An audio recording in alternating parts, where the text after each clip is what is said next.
আসসালাম, সবাই কেমন আছো? আমার কথা কি ক্লিয়ারলি শোনা যাচ্ছে কিনা জানো?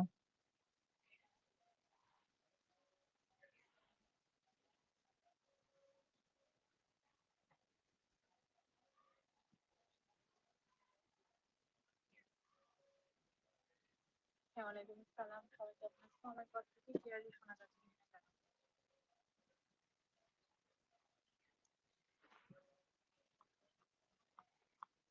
তো তোমাদের লিঙ্গুইস্টিক্স এর যে ব্রিফ গুলো দেওয়া হয়েছে এখানে 1 থেকে 80 নাম্বার অবধি মানে অন্য ব্যাচে করানো হয়েছে, তো তোমাদের হলো বাকিগুলো করানো হবে। তো চলো আমরা পড়া শুরু করে দিই। তো 81 নাম্বার প্রশ্নের মধ্যে বলতেছে হোয়াট ইজ ডিপ স্ট্রাকচার। এই প্রশ্ন বা সারফেস স্ট্রাকচার, ডিপ স্ট্রাকচার এই বিষয়গুলো কিন্তু আমরা পার্ট বি এর প্রশ্নে পড়ছি।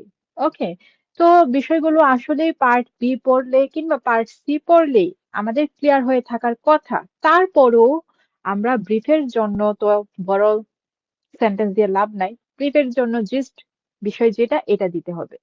তো এখানে বলতেছে 81 নাম্বার প্রশ্নের মধ্যে what is deep structure. Deep স্ট্রাকচারটা কি? It means core or underlying meaning or message of a sentence। তো এটা হলো একটা বাক্যের মূল কিংবা অন্তর্নিহিত যে অর্থ, এই অর্থটাকে বোঝায়। মানে একটা সেন্টেন্স ধারা অ্যাকচুয়ালি তুমি কি মিন করছো, এই বিষয়টাই মূলত ডিপ স্ট্রাকচার। ওকে, তারপর এখানে আমি ইট দিয়েছি, তুমি ডিপ স্ট্রাকচার লিখবা। পরীক্ষার মধ্যে যদি এটা আসে তাহলে ডিপ লিখবা। ডিপ স্ট্রাকচার মিন্স কোর অথবা আন্ডারলাইন যে কোনো একটা দিবা।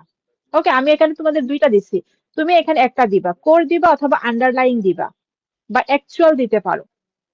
It means core or underline meaning or message of a sentence. একটা বাক্যের মূল অথবা অন্তর্নিহিত যে অর্থ কিংবা বার্তা, এই বার্তাটা বা অর্থটাকে বা অর্থকেই ডিপ স্ট্রাকচার বলা হয়। 82 number, what is phrase structure grammar. এটাকে অনেক মানে এটার সংক্ষিপ্ত রূপ হলো পিএস গ্রামার। ওকে, এভাবেও থাকতে পারে পিএস গ্রামার। তো what is phrase structure grammar, এটা মানে কি বা এটা দ্বারা কি বোঝায়? Phrase structure grammar is a type of grammar. তো ফ্রেজ স্ট্রাকচার গ্রামার হলো এক ধরনের ব্যাকরণ দ্যাট ডেসক্রাইবস, যেটা কিনা বর্ণনা করে কিংবা আলোচনা করে the structure of phrases and sentences in a language. একটা ভাষার মধ্যে তোমার শব্দগুচ্ছ কিংবা বাক্যাংশ অথবা বাক্যের যে গঠন, এই গঠনটাকে বর্ণনা করে ফ্রেজ স্ট্রাকচার অথবা পিএস গ্রামার। ওকে, তারপর হোয়াট আর স্কেমাটা। তো স্কেমাটা এটা আবার কি?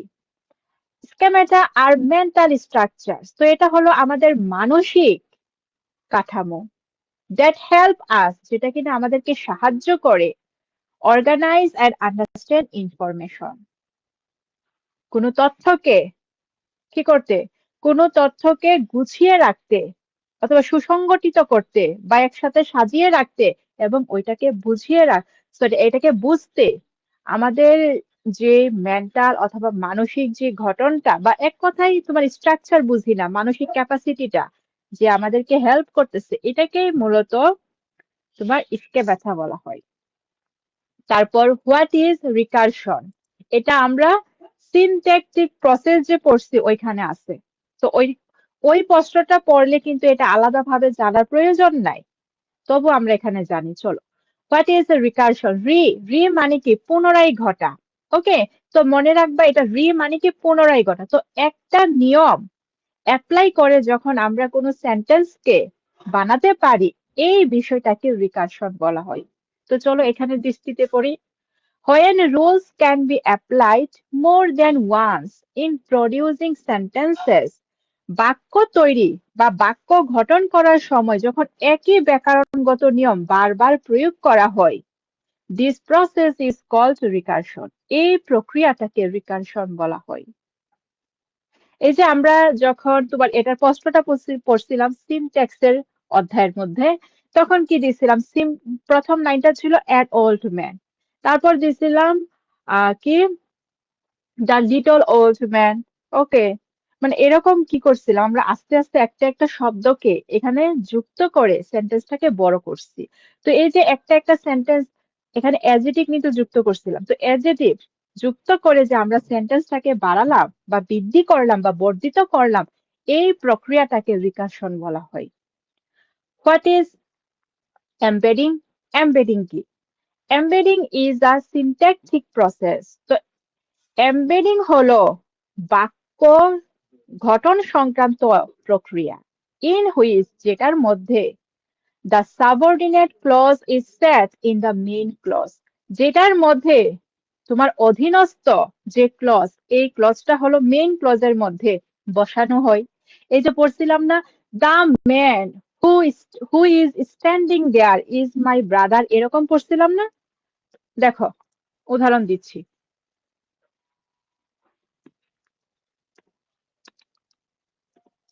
দ্য ম্যান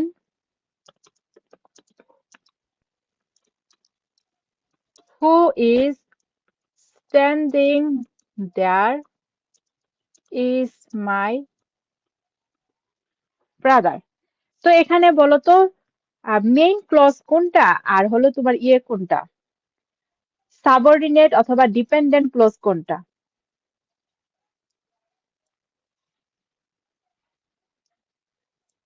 দেখো এই যে হলুদ হাইলাইট কৃত গুলো হয়েছে তোমার মেইন ক্লজ। ওকে, আর এই যে বসালাম হু ইজ স্ট্যান্ডিং দেয়ার, এই যে ইনফরমেশনটা এটা হলো তোমার সাবঅর্ডিনেট ক্লজ। মানে এটা তোমার সেন্টেন্সের ভিতরে থাকলেও হবে না থাকলেও, মানে না থাকলে অর্থের কোনো কি হবে না, পরিবর্তন হবে না বা অর্থ অসম্পূর্ণ থাকবে না। কিন্তু মেইন ক্লজ থেকে যদি আমরা কোনো একটা বাদ দেই তাহলে এখানে অর্থ পূর্ণ হবে না। তো এই সাবঅর্ডিনেট ক্লজটা হলো তোমার অপশনাল।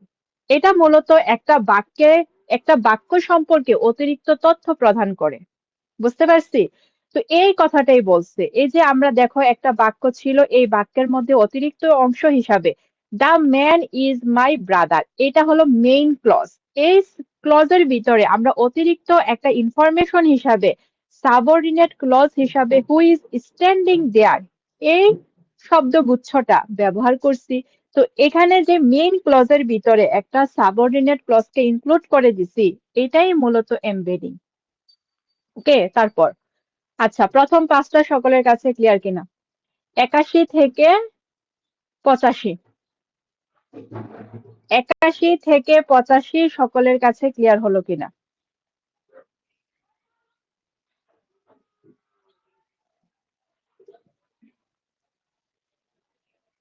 আর তোমাদের লিঙ্গুইস্টিক্স রিলেটেড অনেক কিছুরই তোমার ফুল ফর্মের একটা পিক আমি কিছুক্ষণ আগে তোমাদের নোটিশ বোর্ডে দিয়েছি, এটা রাখবা। ওকে, তোমাদের তো মানে যখন দেই মানে দেই অনেক কিছুই দেই, কিন্তু এগুলো রাখো না, কিংবা কিংবা কোনো প্রতিক্রিয়া নাই তোমাদের ভিতরে। তো যাই হোক, দেখো প্রথম 81 থেকে 85 এই পাঁচটা সকলের কাছে ক্লিয়ার কিনা? তারপর হলো আমরা 86 নম্বরে মুভ করি। What does IC stand for? মানে আইসি দ্বারা কি বোঝায় বা এটার পূর্ণ রূপ কি? স্ট্যান্ড ফর এরকম কখনো যদি কোনো শব্দ থাকে তার মানে এটা বোঝাচ্ছে এটার পূর্ণ রূপটা কি? পূর্ণ রূপটা কি?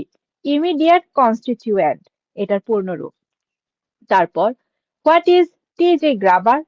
টিজি গ্রামার, টিজি গ্রামার এটা মানে কি? তো তোমাকে অনেক সময় প্রশ্ন করতে পারে what does টিজি grammar stand for, মানে টিজি গ্রামারের তোমার পূর্ণ রূপ কি বা পূর্ণ নাম কি? Transformational generative grammar. এই যে এখানে আছে কথাটা, এই যে এটা। ওকে, আমি তোমাদেরকে এগুলো লিখে দিচ্ছি, খেয়াল করবা এই বিষয়গুলো। ওকে, লাস্ট ইয়ার যখন আইপিএ, ওকে এটা লিখে দিছিলাম, তো এটা কিন্তু আসছিল লাস্ট ইয়ারে। দেখো হোয়াট ইজ টিজি গ্রামার? তো প্রথমে এটার পুরো রূপটা তোমাকে লিখতে হবে।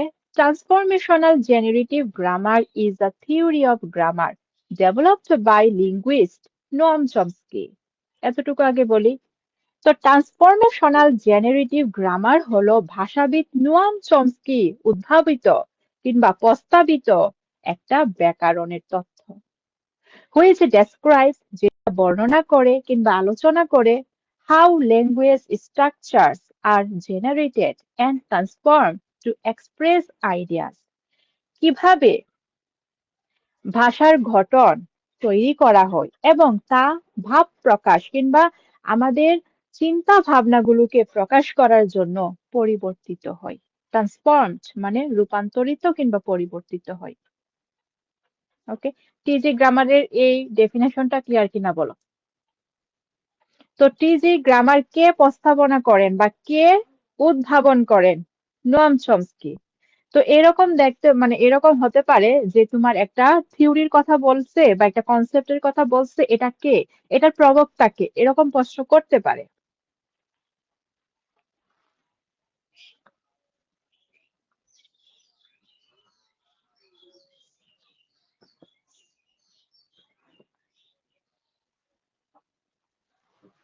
টিজি গ্রামারটা কি ক্লিয়ার কিনা, এটা যেহেতু বড় তো এটা আমি এখন আস্ক করছি। তো টিজি গ্রামার হলো ভাষাবিদ নোয়াম চমস্কি উদ্ভাবিত কিংবা প্রস্তাবিত একটা ব্যাকরণের তথ্য, যেখানে বর্ণনা করা হয় কিংবা আলোচনা করা হয় কিভাবে ভাষার যে গঠন এই গঠনগুলো তৈরি করা হয় এবং কিভাবে কিভাবে চিন্তা ভাবনাগুলোকে প্রকাশের জন্য পরিবর্তিত করা হয়।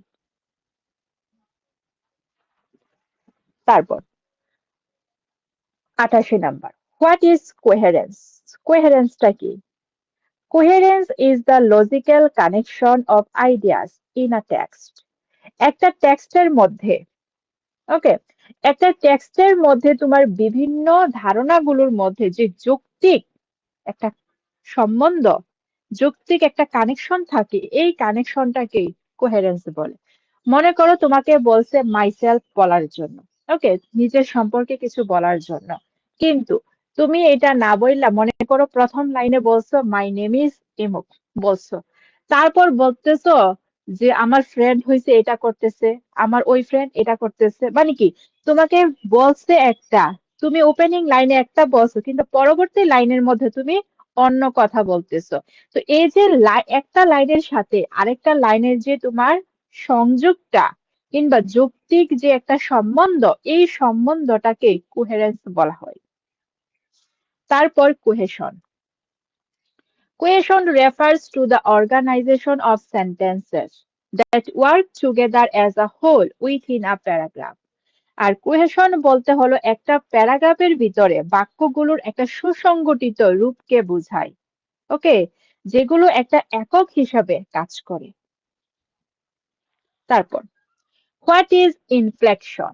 ইনফ্লেকশনটা কি? Inflection is a change at the ending of a word to express a grammatical function. তো ইনফ্লেকশন, ইনফ্লেকশন হলো তোমার কোনো কে is a change at the ending of a word to express a grammatical function. ওকে, আচ্ছা এখানে এতটুকু দিতে হবে, যদি শর্ট করে দেওয়া হয় ফাংশনটা দিতে হবে। তো ইনফ্লেকশন হলো একটা শব্দের শেষে যে এটা ব্যাকরণগত কোন কাজটা করতেছে, এটা কি টেন্সের কাজ করতেছে, এটা কোন পার্সনের কাজ করতেছে, কোন নাম্বারের কাজ করতেছে, কোন জেন্ডারের কাজ করতেছে, এই বিষয়গুলো দেখানোর জন্য একটা শব্দের শেষে যে পরিবর্তনটা হয় এই পরিবর্তনকে ইনফ্লেকশন বলা হয়। যেমন আমি যদি এটাকে অন্যভাবে বলি সেটা হলো ব্যাকরণগত কাজ, যেমন তোমার টেন্স মানে কাল, তারপর হয়েছে মোড, তারপর হয়েছে পার্সন, তারপর হয়েছে তোমার নাম্বার, কেস, জেন্ডার। এই যে বিভিন্ন আইটেম গুলো, বিভিন্ন তোমার বিষয়গুলো, এই বিষয়গুলো প্রকাশের জন্য যে শব্দের শেষে একটা পরিবর্তন ঘটে এই পরিবর্তনটাকে ইনফ্লেকশন বলা হয়। তারপর হোয়াট ইজ হোয়াট ইজ হেপোনিম? হেপোনিমটা কি? Words that belong to a class are hyponyms. ওকে,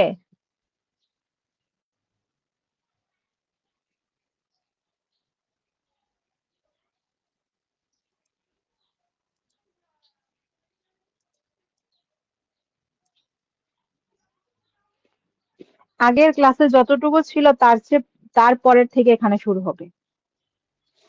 দেখো, আচ্ছা, এটাকে হলো অনেক সময় হিপোনিমও বলা হয়, বাংলাতে যদি ট্রান্সলেট করা হয় হিপোনিম আসে, আর তোমার এমনিতে হলো মানে কি হাইপোনিম। তো এটা মানে কি? তো এটা মানে হলো বলতেছে যে শব্দগুলো একটা নির্দিষ্ট শ্রেণী অথবা নির্দিষ্ট কোনো ক্যাটাগরির অন্তর্ভুক্ত সেগুলোকে হাইপোনিম বলা হয়। ওকে, যেমন তোমার ধরো আহ কি বলবো, যেমন লাল, নীল, হলুদ, সাদা এই সকল কিছু কি রঙের ক্যাটাগরির ভিতরে পড়ছে। তো এই বিষয়গুলোকে হাইপোনিম বলা হয়। তারপর, হোয়াট ইজ হোমোফোন? হোমোফোনটা কি? A homophone is a word. তো হোমোফোন হলো এমন একটা শব্দ দ্যাট সাউন্ডস দ্য সেম, যেটার উচ্চারণটা একই রকম হয়, অ্যাজ অ্যানাদার ওয়ার্ড, মানে যেটার উচ্চারণ অন্য একটা শব্দের মতো হয়। এক কথায় pronunciation same, but has a different meaning, কিন্তু এটার ভিন্ন অর্থ আছে, and often are different spelling, এবং প্রায় এটার বানানো ভিন্ন। যেমন সান আর সান, এই যে দেখো এরকম আর কি, সান মানে সূর্য, আবার সান মানে পুত্র। তো দুইটার কিন্তু প্রনাউন্সিয়েশন সেম হচ্ছে, কিন্তু অর্থ এবং স্পেলিং কিন্তু ভিন্ন, তাই তো। তো এই ধরনের শব্দকে হোমোফোন বলা হয়। তারপর উদাহরণটা এখানে রাখলাম, বা তোমাদের যাদের কাছে বা যারা ইয়ে করে রাখছো, এগুলোকে প্রিন্ট করছিল ওখানে লিখে রাখতে পারো। আরেকটা বিষয় আমি তোমাদেরকে প্রথম থেকে বলছিলাম, যে পার্ট সি বলো বি এর প্রশ্ন যেটাই, যাদের কাছে হ্যান্ড নোট আছে, ওই উক্ত প্রশ্নগুলো এনি কোর্স, ওকে, সেটা এলিজাবেথিয়ান হোক, 16 হোক, প্রোজ হোক, ফিকশন হোক, যেটাই হোক, ভিক্টোরিয়ান হোক, এই তোমাদের হ্যান্ড নোটের পাশে, প্রশ্নের পাশে ক্লাসের নাম্বারিং গুলো করে রাখতে। এটা আমি বলছিলাম তোমাদেরকে। তো ওইভাবে যদি করে রাখতা তাহলে হয়তো তোমাদের মানে সকল প্রশ্নে তার প্রবলেম না, কিছু কিছু পার্টিকুলার প্রশ্নে বা কিছু কিছু পার্টিকুলার প্রশ্নে কিছু নির্দিষ্ট জায়গায় হয়তো বা প্রবলেম থাকতে পারে। ওকে, আর তোমরা থার্ড ইয়ারে পড়ো, একদম যে এ টু জেড অন্যের মুখ থেকে শুনে বুঝতে হবে বিষয়টা ওইরকমও না। কিছু কিছু লাইন তো বোঝার ক্যাপাসিটি অবশ্যই আছে। তো এই জন্যই বলছিলাম যে তোমাদের হ্যান্ড নোটের পাশে লিখে রাখার জন্য যে কোন প্রশ্নটা কোন ক্লাসের মধ্যে পড়ানো হয়েছে। ওকে, এটা করলে তোমাদের নিজেদেরই মানে সুবিধা হতো। আচ্ছা দেখো, তো হোমোফোন পড়লাম, এখানে হলো হোমোনিম। এটা আবার কি? Homonym is a word. তো হোমোনিম হলো এমন একটা শব্দ that is written and pronounced in the same way, যেটা কিনা লেখা হয় এবং উচ্চারণও করা হয় একই অর্থে বা একই ভাবে, but which has a different meaning, কিন্তু যেটার কিনা কি আছে, ভিন্ন অর্থ আছে। যেমন তোমার এটা কি দেওয়া যায়, উম যেমন ফাইন, ফাইন অর্থ কিন্তু ভালো বোঝায়, আবার এই ফাইন অর্থ কিন্তু জরিমানাও বোঝায়।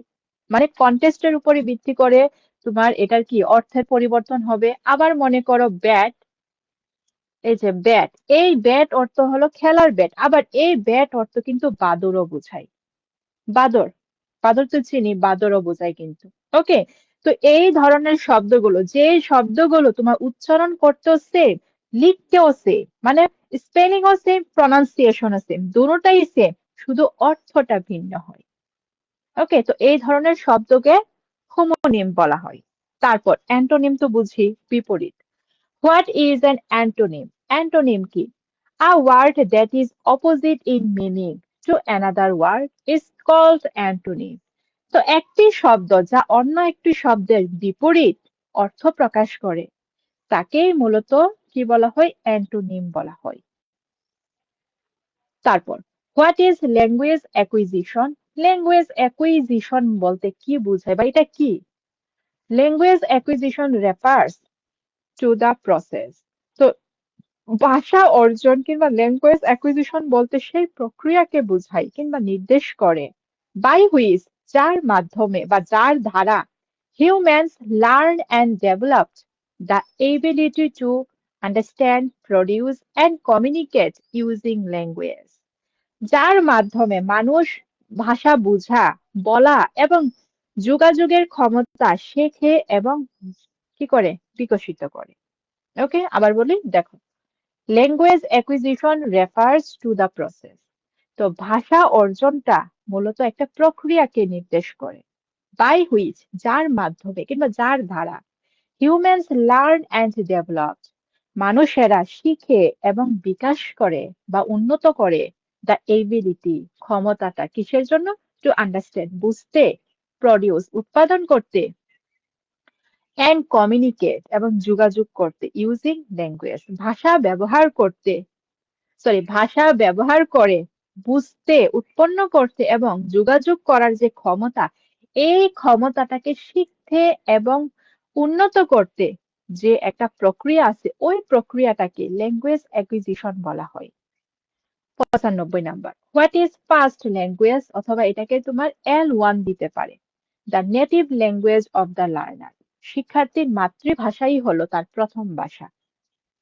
95 অবধি সকলের কাছে ক্লিয়ার কিনা বলো? 95 অবধি ক্লিয়ার কিনা? 95।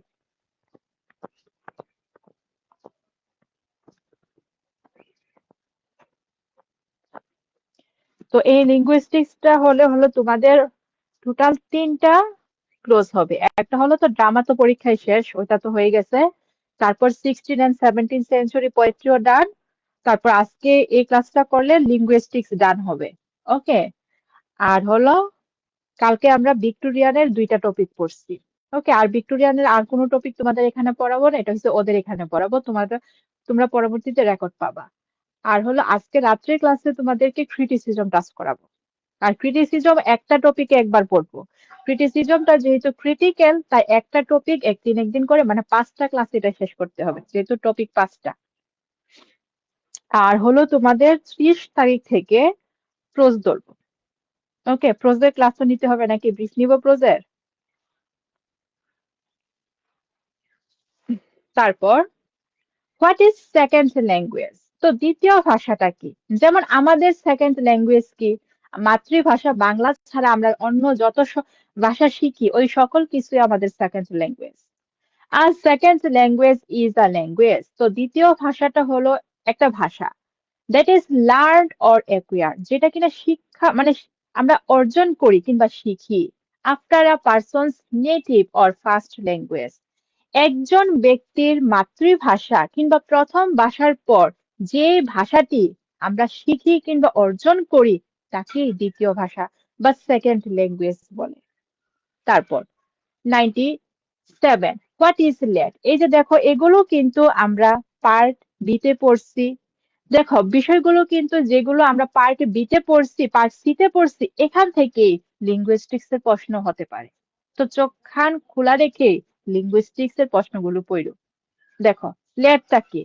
তো এখানে হলো তুমি যদি ল্যাটের শুধু ফুল ফর্ম দাও, তাহলে উত্তরটা অ্যাপ্রোপ্রিয়েট হবে না, কারণ এখানে বলছে ল্যাট কি, তার মানে এটার ডেফিনেশন দিতে হবে। বুঝতে পারছি? যদি এখানে বলতো হোয়াট ডাজ ল্যাট স্ট্যান্ড ফর, তাহলে তুমি language acquisition device, okay fine, এটা হয়ে গেল। কিন্তু এখানে বলছে কি, এটা কি, তার মানে ডেফিনেশন বা এটা কি বোঝায়, এটা তোমাকে দিতে হবে। তো যারা পারবা তারা হইছে দ্বিতীয়, মানে যারা পারবা এখানে সম্পূর্ণটাই দিবা। আর যাদের কাছে টাফ মনে হয় তারা সিম্পলি এতটুকু দিবা। তবে আমার কাছে মনে হয় না যে একদম টাফও হচ্ছে সেন্টেন্সটা। Language acquisition device, it is the capacity to acquire one's first language. তো এটি হলো মানুষের প্রথম ভাষা অর্জনের যে একটা সক্ষমতা, এই সক্ষমতা। আর এটা কিন্তু ইনবর্ন ক্যাপাসিটি, সহজাত ক্ষমতা। তারপর ডিফাইন অ্যাপাসিয়া, এই যে এটাও আমরা পার্ট দিয়ে পড়ছি। তার মানে কি, পার্ট বিটা পড়লেই কিন্তু আমাদের এখানে অনেক প্রশ্ন চলে আসছে। তো অ্যাপাসিয়া কি, এটা এটা আবার কি? Aphasia is a language disorder, language disorder মানে ভাষা সংক্রান্ত একটা রোগ এটা, that affects a person's ability to communicate, যেটা কিনা একজন ব্যক্তির যোগাযোগের ক্ষমতাকে ক্ষতিগ্রস্ত করে কিংবা বাধাগ্রস্ত করে কিংবা প্রভাবিত করে। তারপর 99, what is the sensory motor stress, তো সেন্সরি মোটর স্ট্রেস বলতে কি বোঝায়? The sensory motor stress is the first stage of cognitive development. তো সেন্সরি মোটর স্ট্রেস হলো তোমার বুদ্ধিবৃত্তিক বিকাশের প্রথম স্তর, কগনিটিভ জ্ঞানীয় কিংবা বুদ্ধিবৃত্তিক। তো বুদ্ধিবৃত্তিক বিকাশের প্রথম স্তরটা হলো sensory motor stage, which occurs from birth to approximately age 2 years, যেটা মূলত ঘটে থাকে একটা শিশুর জন্ম থেকে প্রায় 2 বছর বয়স পর্যন্ত। ওকে, তুমি সিম্পলি এতটুকু দিতে পারো, যাদের কাছে টাফ মনে হয় এতটুকু দেওয়া যাবে। কিন্তু যদি তুমি এখানে ডিউরেশনটা কিংবা টাইমটা রেফার করে দাও তাহলে বিষয়টা আরো সুন্দর হয় আর কি। হু প্রপোজড দ্য মেন্টালিস্ট থিওরি কিংবা ইনেট থিওরি কিংবা নেটিভিস্ট থিওরি, ওইভাবে বলতে পারে। তো কে দিছে এই প্রস্তাবনা, কে করেছে? Noam Chomsky. তারপর 100টা ক্লিয়ার কিনা বলো, 100টা ক্লিয়ার কিনা? আমাদের আছে 120টা, 100টা ক্লিয়ার হলো কিনা?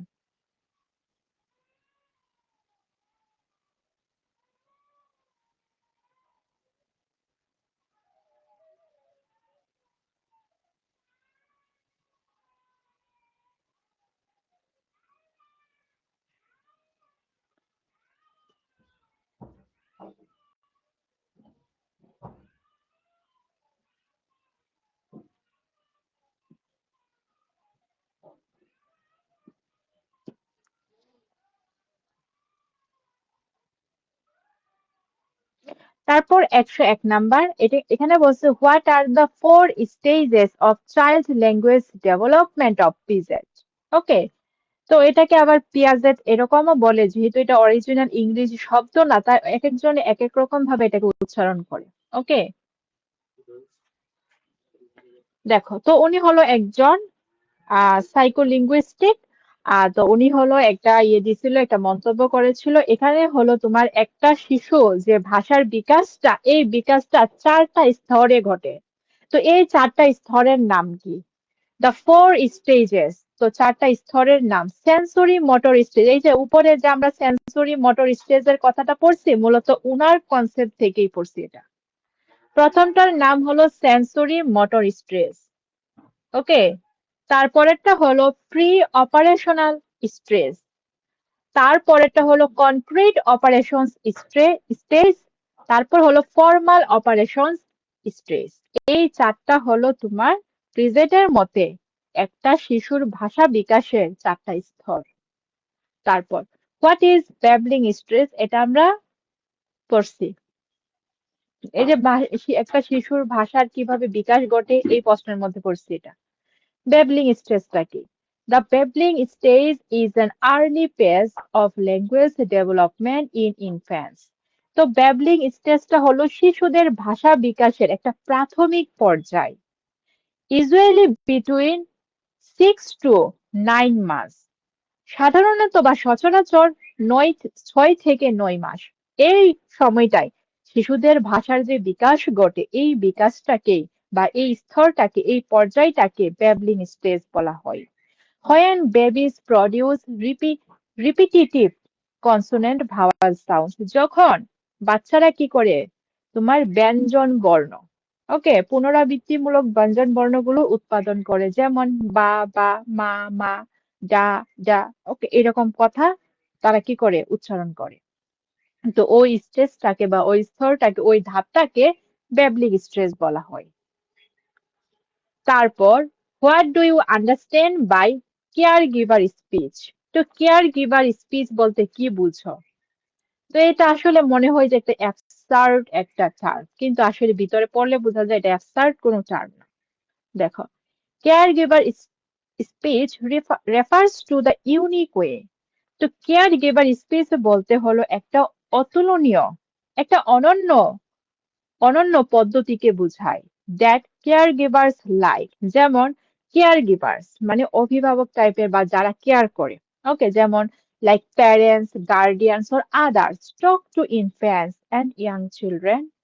তো কেয়ার গিভার স্পিচ বলতে হলো বাবা মা বা কোনো অভিভাবক শিশুদের সাথে কথা বলার সময় কথা বলার সময় যেরকম আচরণ করে এই আচরণটাই মূলত কেয়ার গিভার স্পিচ। বুঝতে পারছি? মানে ফ্রেন্ডলি, এখানে বন্ধু সুলভ আচরণ করবে। তো মূলত অভিভাবক কিংবা প্যারেন্টসরা বা অন্যান্যরা যদি শিশুদের সাথে ভালো আচরণ করে বা তারা যে একটা কথা বলতে সেটাকে এনকারেজ করে, তাহলে তারা ইজিলি খুবই সুন্দরভাবে ভাষা শিখতে পারবে। তারপর ডিফাইন সোশিও লিঙ্গুইস্টিক্স। তো সোশিও লিঙ্গুইস্টিক্স এর সংজ্ঞা প্রদান করো, বা হোয়াট ইজ সোশিও লিঙ্গুইস্টিক্স ওইভাবেও করতে পারে। Sociolinguistics is the study of the relationship between language and society. তো সোশিওলিঙ্গুইস্টিক্সটা হলো ভাষা এবং সমাজের মধ্যকার যে আলোচনা, এই আলোচনাটাই সোশিওলিঙ্গুইস্টিক্স। ভাষা এবং সমাজের মধ্যকার যে সম্পর্কের আলোচনা, এই আলোচনাটাই সোশিওলিঙ্গুইস্টিক্স। অথবা সিম্পলি দিতে পারো, ইট is the study of how language is used in society. সমাজের মধ্যে ভাষা কিভাবে ব্যবহার করা হয় এটার যে আলোচনা, এই আলোচনাটাকে সোশিও লিঙ্গুইস্টিক্স বলা হয়। 5 নাম্বার, এগুলো আমরা ইয়েতে পড়ছি, পার্ট সি এর প্রশ্নে পড়ছি। What is code switching? Code সুইচিংটা কি? Code switching refers to the practice of alternating between two or more languages or dialects within a conversation, sentence or discourse. তো এখানে বলতেছে কোড সুইচিং হলো একটা কথা, একটা বাক্যের মধ্যে যখন বক্তা দুই বা ততোধিক ভাষা বা উপভাষার অদল বদল করে, মানে কি ব্যবহার করে, তখন তাকে কোড সুইচিং বলে। যেমন আমি যদি বলি যে আম, কি আমি তোমাকে বলতে চাচ্ছি ইউ আর আ ফুল। এই যে দেখো, আমি তোমার মানে আমি তোমাকে বলতে চাচ্ছি, বাংলা ব্যবহার করছি ইউ আর আ ফুল, তুমি একটা বোকা। ওকে, তো এই যে দুইটা ভাষার যে মিশ্রণ আমি করে ফেলছি, এটাকে কোড সুইচিং বলা হয়। ওকে, তারপর অথবা তুমি বলতে পারো when a single speaker alternately uses two or more languages or language varieties in a single context of conversation, this is called code switching. অথবা বলা যায় যখন কোনো বক্তা একই পরিস্থিতিতে একই প্রেক্ষাপটে সে দুই বা ততোধিক ভাষা ব্যবহার করে, একই পরিস্থিতির একই কথার মধ্যে দুই বা ততোধিক ভাষা ব্যবহার করে, তখন এটাকে কোড সুইচিং বলা হয়। তারপর হোয়াট ইজ ডায়ালেক্ট? ডায়ালেক্ট মানে কি, উপভাষা কি? Dialect is any regional, social or ethnic variety of a language. তো উপভাষা হলো একটা ভাষার আঞ্চলিক, সামাজিক কিংবা জাতিগত যে বৈচিত্র্য, ওই বৈচিত্র্যতা, মানে এক কথায় আঞ্চলিক ভাষা। What is creole? ক্রেওলটা কি? A language that becomes a native language from a pidgin is called a creole. তো এটা হলো একটা কি ভাষা। ওকে, যখন প্রিজিন কোনো একটা গোষ্ঠীর মাতৃভাষা হয়ে যায়, তখন এটাকে ক্রেওল বলা হয়। অথবা তুমি যদি এটা না পড়ো, পরেরটা দেখি।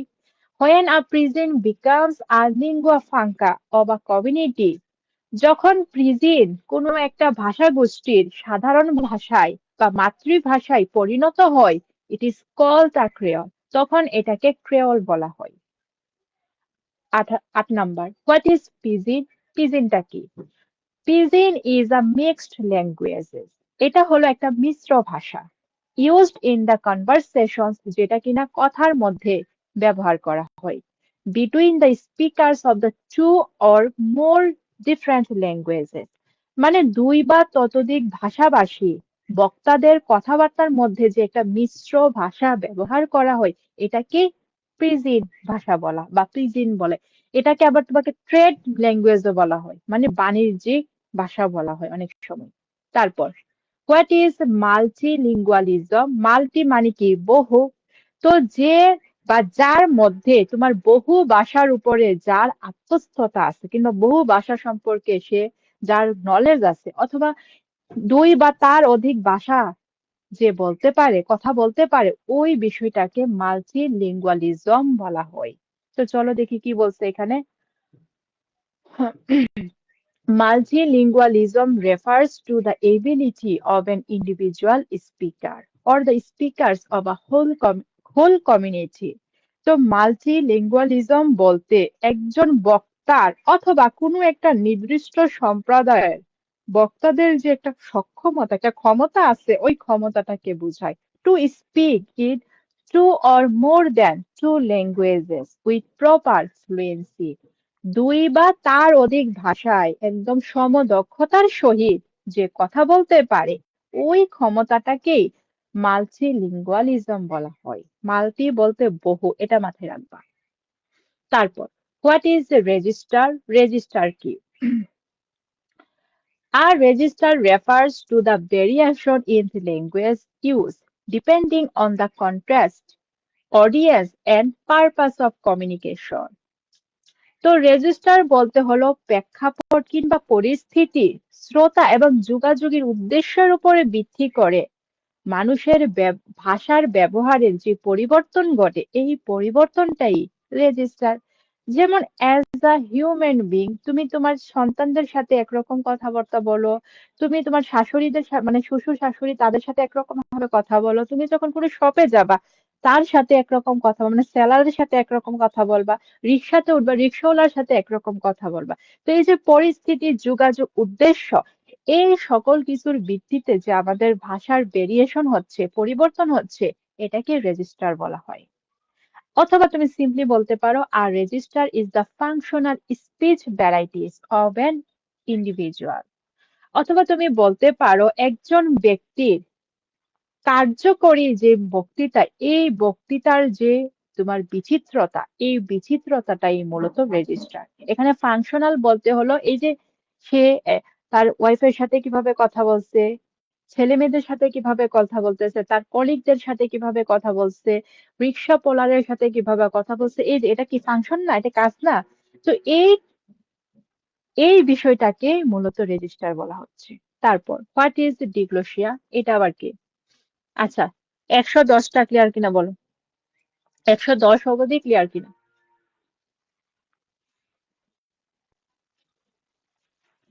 110 অবধি সকলের কাছে ক্লিয়ার কিনা?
ওকে, তারপর হোয়াট ইজ ডিগ্লোসিয়া? এই ডিগ্লোসিয়াটা আবার কি? তো একজন ব্যক্তি যখন দুইটা পরিস্থিতিতে দুই ভাষায় কথা বলে, এটাকে ডিগ্লোসিয়া বলা হয়। ওকে, তো চলো দেখি কি বলতেছে। ডিগ্লোসিয়া রেফার্স টু দ্য সিচুয়েশন। তো ডিগ্লোসিয়াটা হলো এমন একটা পরিস্থিতিকে বোঝায় বা নির্দেশ করে in which যেখানে two languages are used under different conditions, যেখানে কিনা বিভিন্ন পরিস্থিতিতে দুইটা ভাষা ব্যবহার করা হয় by a single language community, একটা একক ভাষা সম্প্রদায়ের দ্বারা। অথবা মনে করো এটা বুঝানোর পরেরটা পড়ি। ডিগ্লোসিয়া রেফার্স টু আ সিচুয়েশন। তো ডিগ্লোসিয়া বলতে হলো এমন একটা পরিস্থিতিকে নির্দেশ করে বা বোঝায় where two distinct varieties of a language are used, যেখানে দুই মানে ভাষার দুইটা বৈচিত্র্যতা বা দুইটা রূপকে ব্যবহার করা হয় in different social context within a community, একটা সম্প্রদায়ের বিভিন্ন সামাজিক পরিস্থিতিতে। যেমন ধরো এই ভারতীয় উপমহাদেশে যখন ব্রিটিশরা শাসন করতে আসছিল, ব্রিটিশরা যখন নেটিভদের সাথে কথা বলতো, তারা কিছুটা হিন্দি অথবা বাংলা কথা বলতো। কিন্তু যখন তাদের মানুষদের মানে অন্য ব্রিটিশদের সাথে কথা বলতো, তখন কিন্তু তারা ইংরেজিতেই কথা বলতো। তো একজন মানুষ সে বিভিন্ন পরিস্থিতিতে মানে দুইটা পরিস্থিতিতে দুই ভাষায় যে কথা বলতেছে, এটাকে মূলত ডিগ্লোসিয়া বলা হয়। আর এই প্রশ্নের উত্তরে আমরা পার্ট সি এর একটা প্রশ্নেই পড়ছি। তারপর হোয়াট ইজ বাইলিঙ্গুয়ালিজম? তো বাইলিঙ্গুয়ালিজমটা কি? মানে একটা মানুষের মধ্যে যখন দুইটা ভাষার কথা বলার ক্ষমতা থাকবে, তখন ওইটাকে বাইলিঙ্গুয়ালিজম বলা হয়। আর যখন বহু ভাষার কথা বলার ক্ষমতা থাকবে, তখন এটাকে মাল্টিলিঙ্গুয়ালিজম বলা হবে। তো দেখো কি বলছে, bilingualism is having the proficiency to use two languages with similar fluency. তো মানে দুইটা ভাষার উপরে যখন কোনো বক্তার কি থাকবে, সমান প্রভাব থাকবে কিংবা তোমার দক্ষতা থাকবে, ওই বিষয়টাকে বাইলিঙ্গুয়ালিজম বলা হয়। সমান সাবলীলভাবে যখন দুইটা ভাষাই ব্যবহার করার ক্ষমতা কোনো স্পিকারের মধ্যে থাকে, তখন সেটাকে বাইলিঙ্গুয়ালিজম বলা হয়। অথবা তুমি সিম্পলি দিতে পারো complete mastery of two languages is bilingualism. মানে দুইটা ভাষার উপরে পূর্ণ দখল থাকাই মূলত বাইলিঙ্গুয়ালিজম। গেল এটা। What is borrowing? এটার নামের ভিতরে অর্থ প্রকাশ। বরোয়িং মানে কি? ধার করে নিয়ে আসা। তো আমরা জানি ইংরেজি ভাষার অনেক শব্দই কিন্তু তোমার ফ্রেঞ্চ, ইটালিয়ান মানে ওইরকম শব্দ থেকে কি করা হয়েছে, ধার করে নিয়ে আসা হয়েছে। তো দেখি কি বলছে, when a word is borrowed from another language, যখন কোনো একটা শব্দ বা হ্যাঁ কোনো একটা শব্দ অন্য ভাষা থেকে নিয়ে আসা হয় বা ধার করে নেওয়া হয়, this process is called borrowing. এই প্রক্রিয়াটাকে মূলত borrowing বলা হয়। ডিফাইন আইসোগ্লোস। আইসোগ্লোসটা কি আবার দেখি। Isogloss is a kind of mapping. তো এটা হলো অনেকটা তোমার মানচিত্রের মতো। ওকে, এক ধরনের মানচিত্র। হুইচ মার্ক হুইচ মার্কস হবে এখানে এক্সট্রা তোমার সেপারেট হয়ে গেছে। হুইচ মার্কস যেটা কিনা নির্দেশ করে দ্য ডিফারেন্সেস বিটুইন রিজিওনাল ডায়ালেক্টস, মানে আঞ্চলিক ভাষার মধ্যেও যে পার্থক্য আছে, এই পার্থক্যটা যে চিহ্নিত করে, এটাকে মূলত আইসোগ্লোস বলা হয়। তারপর হোয়াট ইজ আইডিওলেক্ট? আইডিওলেক্টটা কি? An idiolect is the dialect of an individual person. একজন ব্যক্তির নিজস্ব কিংবা ব্যক্তিগত যে উপভাষা, এই উপভাষাটাও আইডিওলেক্ট। আইডিও আই আইডিও এটা কি আই দিয়ে শুরু হয়েছে। ওকে, তো আই মানে কি আমি। তো এভাবে মনে রাখবা, প্রত্যেকটা মানুষেরই কথা বলার অ্যাকসেন্ট, কথা বলার ধরন, বাচনভঙ্গি এক এক রকম থাকে। এটা তার একটা স্বতন্ত্র একটা বৈশিষ্ট্য। তো এই বিষয়টাকে আইডিওলেক্ট বলা হয়। ওকে, অথবা তুমি বলতে পারো a particular speaker's unique and special way of using a language is known as his or her own ideolect. তো একজন নির্দিষ্ট স্পিকার মানে বক্তার যে ভাষা ব্যবহার করার যে অনন্য এবং বিশেষ যে পদ্ধতি আছে, এই পদ্ধতিটাকে তারা আইডিওলেক্ট নামে পরিচিত। মানে এক কথায় কথা বলার ধরন। তারপর what is accommodation theory in SLA? SL এর মধ্যে অ্যাকোমোডেশন থিওরি এটা কি? Accommodation theory in second language acquisition is all about how people change the way they speak when communicating with others. তো সেকেন্ড ল্যাঙ্গুয়েজ অ্যাকুইজিশনে অ্যাকোমোডেশন থিওরি হলো মানুষ অন্যদের সাথে যোগাযোগ করার সময় কিভাবে তাদের কথা বলার ধরনটা পরিবর্তন করে, এই পরিবর্তনটাকে মূলত অ্যাকোমোডেশন থিওরি বলা হয়। বা অ্যাকোমোডেশন থিওরি এই বিষয়টা নিয়ে আলোচনা করে, বা অ্যাকোমোডেশন থিওরি এই বিষয়টা নিয়ে। কি বলছি? কিভাবে মানুষ অন্যদের সাথে যোগাযোগ করার সময় তাদের কথা বলার ধরনটা পরিবর্তন করে, এটাই মূলত অ্যাকোমোডেশন থিওরির আলোচ্য বিষয়। তারপর, what do you understand by jargon? এটা আবার কি? Jargon refers to specialised language. তো এটা হলো এক ধরনের বিশেষ বিশেষ ভাষাকে বোঝায়, ইউজড বাই পিপল, যেটা কিনা কিন্তু নির্দিষ্ট মানুষ দ্বারা ব্যবহার করা হয়, with in a particular field, profession or group. মানে নির্দিষ্ট কোনো ক্ষেত্রে, সেটা কোনো তোমার ক্ষেত্র হতে পারে, কোনো প্রফেশন হতে পারে, কোনো সম্প্রদায় হতে পারে। ওকে, তো এই নির্দিষ্ট ব্যক্তিবর্গ যে নির্দিষ্ট এক ধরনের স্পেশালাইজড বিশেষায়িত ভাষা ব্যবহার করে, এটাকেই মূলত তোমার জার্গন বলা হয়। তারপর, হোয়াট ইজ স্কেমা? স্কেমাটা কি? Schema is a stored body of language, sorry, of knowledge.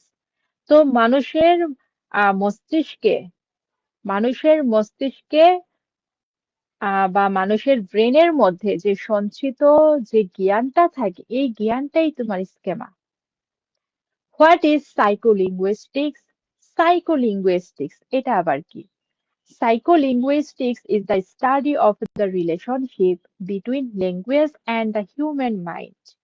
তো সাইকোলিঙ্গুইস্টিক্স হলো ভাষা এবং মানুষের মনের মধ্যকার সম্পর্কের আলোচনা। অথবা তুমি এটাকে অন্যভাবে দিতে পারো, সাইকোলিঙ্গুইস্টিক্স ইজ দ্য স্টাডি। তো সাইকোলিঙ্গুইস্টিক্স হলো আলোচনা of how language is processed, understood, and produced by the human brain. তো কিভাবে মানুষের ভাষাটা প্রক্রিয়া করে, বুঝে এবং তৈরি হয়, তা নিয়ে আলোচনাই মূলত সাইকোলিঙ্গুইস্টিক্স। আমার মনে হয় প্রথমটাই বেটার। ওকে, তারপর, হোয়াট ইজ সোশিওলেক?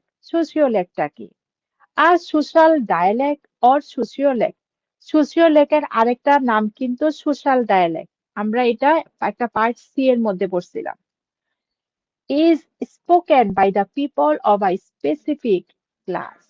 তো সামাজিক উপভাষা অথবা সোশিওলেক হলো এমন একটা ভাষা যা কিনা সমাজের নির্দিষ্ট শ্রেণীর মানুষেরা ব্যবহার করে বা তারা বলে।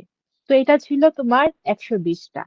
তারপরও 2021-এর কিছু কিছু প্রশ্ন, এখানে মনে হয় 5টা বা 8টা প্রশ্ন আছে, এটা একটু দেখে নেই। চলো, উপরের 120টা অবধি সকলের কাছে ক্লিয়ার কিনা জানো?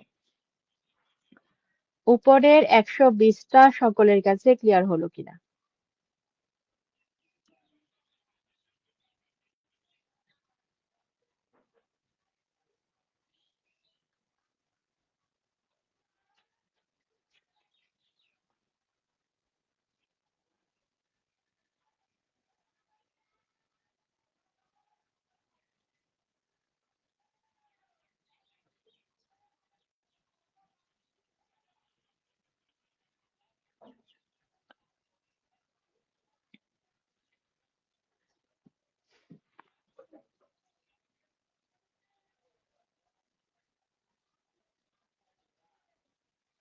তারপর দেখো, তো এইরকম অ্যাকুইজিশন, এই কথাটা আমরা পড়ছিলাম উপরে। ওকে, এটা হচ্ছে ল্যাঙ্গুয়েজ, উপরেরটা হচ্ছে ল্যাঙ্গুয়েজ অ্যাকুইজিশন ছিল, একই কথা। তো চলো দেখি কি বলতেছে। What is acquisition? অ্যাকুইজিশনটা কি? The act or process of achieving mastery of a language or a linguistic rule or element. তো একটি ভাষা অথবা ভাষার কোনো ব্যাকরণগত নিয়ম অথবা উপাদানের উপরে যে ক্ষমতা অর্জনের কাজ কিংবা প্রক্রিয়া, এটাই মূলত অ্যাকুইজিশন। তারপর, হোয়াট ইজ সিপিএইচ? এই সিপিএইচটা কি? সিপিএইচ এটা আবার কি? তো CPH stands for critical period hypothesis. Okay, তো এটা হলো ক্রিটিক্যাল পিরিয়ড হাইপোথিসিসের সংক্ষিপ্ত রূপ। হুইচ ক্লেমস হুইচ ক্লেমস মানে যেটা কি দাবি করেন, there is an ideal time, মানে একটা নির্দিষ্ট একটা অনুকূল একটা সময় আছে, time window to acquire knowledge in a linguistically rich environment. তো যেটা মূলত দাবি করে কিংবা বোঝায় একটা ভাষা সমৃদ্ধ পরিবেশে ভাষা অর্জনের একটা নির্দিষ্ট সময়, একটা তোমার কি অনুকূল একটা পরিবেশ থাকে। এক কথায় হলো এখানে সিপিএইচ ধারা এটাই বোঝানো হচ্ছে, মানুষ যখন কোনো ভাষা শিখে কিংবা অর্জন করে এটার জন্য একটা উপযুক্ত সময় আছে। ওই উপযুক্ত সময়টাই মূলত এখানে সিপিএস এই যে টার্মটা এই টার্মটা দ্বারা বোঝানো হয়েছে ক্রিটিক্যাল পিরিয়ড হাইপোথিসিস। তারপর what is the telegraphic stress, এটা আমরা পড়ছি কিন্তু পার্ট বি এর ক্ষেত্রে। The time from 24 months to 30 months is marked as the telegraphic stress. তো এই যে 24 থেকে 30 মাস এই সময়টাকে টেলিগ্রাফিক স্ট্রেস বলে মনে করা হয় বা ধরা হয়। ডিউরিং হুইচ যে সময়টায় children start producing utterances with more than two elements, যেই সময়টায় শিশুরা হলো দুইয়ের অধিক শব্দ বলতে শুরু করে বা উৎপন্ন করতে শুরু করে। তো ওই সময়টাকে টেলিগ্রাফিক স্ট্রেস বলা হয়। তারপর what are the basic processes of word formation, শব্দ গঠনের মৌলিক প্রক্রিয়াগুলো কি কি? তো the basic processes of word formation are derivation, compounding, এটা আমরা পড়ছিলাম তোমাদের, হ্যাঁ পড়ছি, তোমাদেরও পড়াইছি। Compounding, borrowing, blending, abbreviation, clippings, acronyms, eponyms, etcetera. তুমি দিলে 3-4টা দিয়ে ইসেট্রা দিলেও হয়ে যাবে, কোনো সমস্যা নাই। তারপর হোয়াট ইজ ইন্টারল্যাঙ্গুয়েজ, ইন্টারল্যাঙ্গুয়েজটা কি? Interlanguage refers to the second language learners individual language system. তো ইন্টার ল্যাঙ্গুয়েজ বলতে হলো দ্বিতীয় ভাষা শিক্ষার্থীর যে তোমার কি ভাষা শেখার যে সিস্টেম কিংবা পদ্ধতি ওই পদ্ধতিকে বোঝায়। While learning the target language, যখন কোনো টার্গেট ল্যাঙ্গুয়েজ সে শিখে তখন তার ভাষা শিখার যে পদ্ধতি এই পদ্ধতিটাকে ইন্টার ল্যাঙ্গুয়েজ বলা হয়। তারপর what are the learner factors in second language learning, দ্বিতীয় ভাষা শেখার ক্ষেত্রে শিক্ষার্থীদের কি কি বিষয় প্রভাব ফেলে? যেমন মোটিভেশন, অ্যাটিটিউড, তারপর হলো এইজ, ইন্টেলিজেন্স, অ্যাপটিটিউড অথবা টেন্ডেন্সি, যে কোনো একটা দিতে পারো, কগনিটিভ স্টাইল অ্যান্ড পার্সোনালিটি। ওকে, এই বিষয়গুলো যখন কোনো একজন শিক্ষার্থী সেকেন্ড ল্যাঙ্গুয়েজ শিখতে যাবে তখন এই বিষয়গুলো কি করবে? প্রভাবিত, মানে প্রভাব ফেলবে, প্রভাবক হিসাবে কাজ করবে। ওকে, আর দরকার নেই, এতটুকু দিলেই হবে।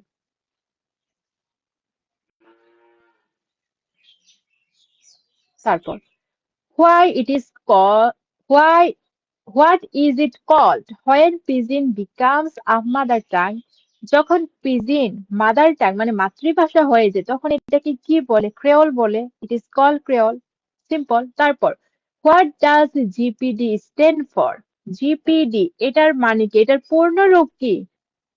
GPT stands for zone of proximal development. তো জিপিডি এর পূর্ণ রূপ হলো zone of proximal development, which is the gap between, যেটা কিনা একটা পার্থক্য কিসের মধ্যে?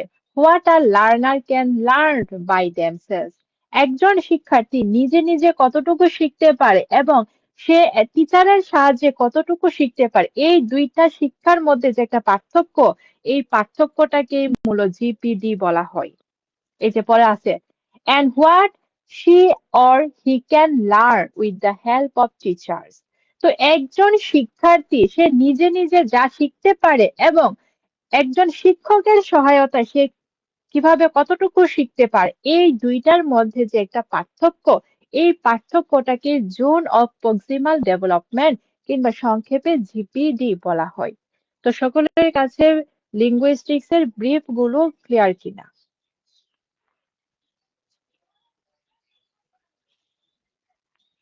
সকলের কাছে লিঙ্গুইস্টিক্স এর ব্রিফ গুলো ক্লিয়ার কিনা বল। এখানে লিখে দেওয়া হয়েছে যে লিঙ্গুইস্টিক্স যেহেতু থিওরি ভিত্তিক তাই সকলেই চেষ্টা করবা থিওরি গুলোকে কি করার জন্য? ক্লিয়ার করে রাখার জন্য। তাহলে প্রশ্ন যেখান থেকে আসবে পারবা।